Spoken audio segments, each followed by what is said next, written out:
Welcome to Tabo Eminent Channel. Modern animal imagery is often used to represent ancient creatures for several important reasons, both practical and psychological. Here's a breakdown of why this is done. Thanks for watching. Request you to subscribe the channel. Relatability, using modern animals, for example, a crocodile for a prehistoric reptile, helps people connect more easily with something they've never seen. Easier to understand, most people can't visualize what a Cambrian trilobite looked like, but if it's compared to a horseshoe crab or shrimp, they get the idea. Artistic and scientific limitations, incomplete fossil records. Often, we only have bones or partial skeletons of ancient creatures, so artists and scientists fill in gaps using the anatomy of modern animals. Soft tissues. Things like skin color, feathers, or facial features are speculative. Artists use modern analogues to guess. Cultural expectations. Media influence. Films like Jurassic Park popularized dinosaur designs that leaned heavily on modern reptiles. These images became iconic, even if updated science has changed our understanding. Symbolism. Modern animals carry symbolic meanings, for example, power, danger, mystery, that get transferred to their ancient counterparts to enhance drama or awe. Imagine walking through a natural history museum. You turn a corner and come face to face with a life-sized model of a Tyrannosaurus Rex. Its skin looks rough like that of a crocodile, its eyes narrow and focused like a bird of prey, and its movements, shown on a nearby video screen, are surprisingly agile, like a big cat. You've never seen a dinosaur in real life, but somehow, it feels familiar. That's no accident. Scientists and artists deliberately draw from modern animal imagery to breathe life into ancient creatures. The truth is, we don't know everything about how prehistoric animals looked or behaved. Fossils are powerful clues, but they don't preserve everything. Skin texture, color, soft tissues, or even how an animal might have moved through its environment often remain mysteries. So when paleoartists are tasked with reconstructing a creature that hasn't walked the earth in 150 million years, they reach into the present for inspiration. Take the example of the Spinosaurus. Early depictions showed it standing like a T-Rex, based on assumptions from the bones available at the time.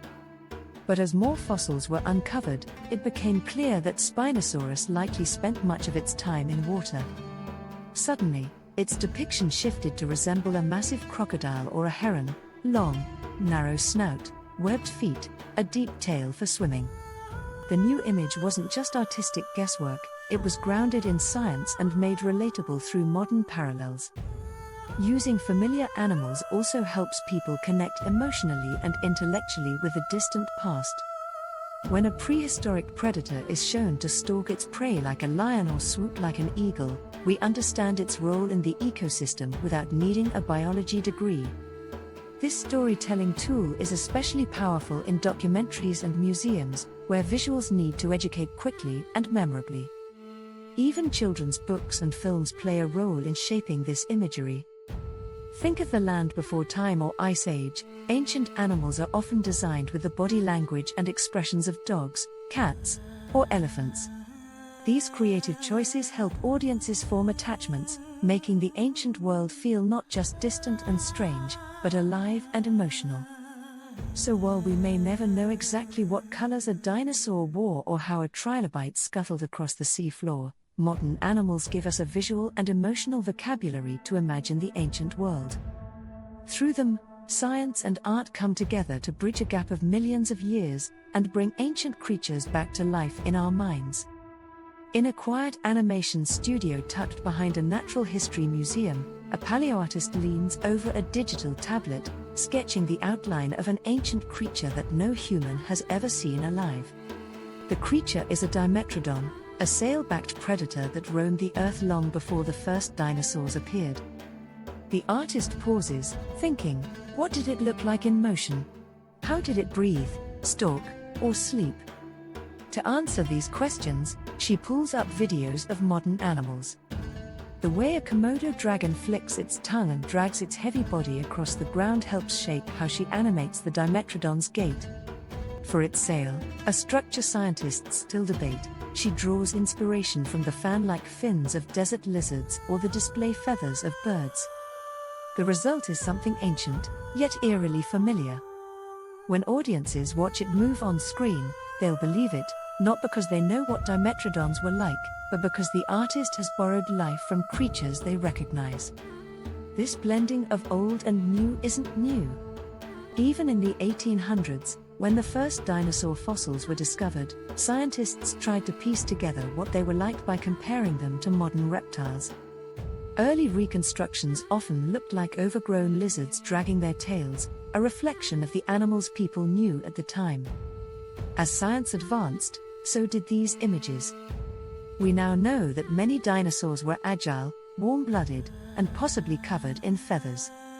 And so, artists began looking to birds, hawks, emus, ostriches, to help reimagine these beasts. Consider the mighty Tyrannosaurus rex. Once drawn as a slow, scaly brute, it is now often shown with bird-like posture, quick reflexes, and a piercing gaze. Watch a hawk strike or a rooster defend its territory, and you can see echoes of what a living T-Rex might have been like. The idea may seem surprising, how could a bird be related to such a fearsome predator? But genetically, they are cousins. Birds are, in fact, living dinosaurs. The past walks among us, pecking at breadcrumbs in the park. In museums, curators use this connection to spark wonder. They place the skeleton of a velociraptor next to a modern eagle's bones to show how similar they are. Children look up with wide eyes as they realize dinosaurs didn't all vanish, they just changed. A fossil becomes more than stone, it becomes a story of transformation. Even extinct sea creatures, like the terrifying Dunkleosteus, a giant armored fish, are often brought to life using modern sharks or alligators as models. Their open jaws and gliding movements mimic creatures people have seen in aquariums or nature documentaries. It's not just about accuracy, it's about imagination grounded in reality.